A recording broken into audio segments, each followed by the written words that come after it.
چونکہ قرآن مجید فرقان حمید کا ایک ایک لفظ روشنی، حیات اور آبرو بھری زندگی ہمیں بخشتا ہے، تو اس لیے اس کتاب کے ساتھ جڑ جانے میں ہی اس امت کی کامیابی ہے،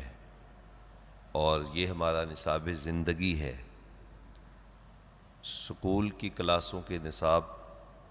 کوئی بھی بڑی سی بڑی ڈگری ہے، اس کا نصاب انسان بناتے ہیں،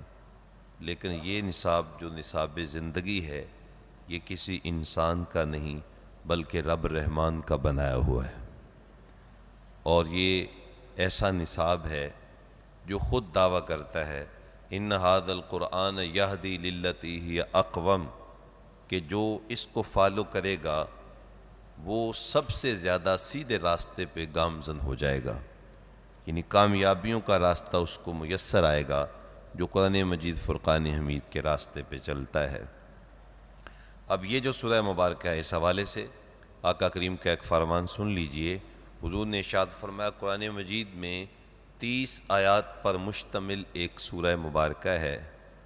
جو شخص اس سے پیار کرتا ہے، اگر خدا نخواستہ وہ جہنم میں چلا گیا تو یہ 30 آیات پہ مشتمل سورہ اس کی سفارش کرے گی اور اس کو جہنم سے نکال کے جنت میں داخل فرما دے گی۔ تو حضور نے ارشاد فرمایا جانتے ہو یہ سورت کون سی ہے؟ فرمایا یہ سورہ ملک ہے، یہ اپنے پڑھنے والے کی، اپنے قاری کی شفاعت کرے گی اور اس کو جنت کی راہوں کا مسافر بنائے گی۔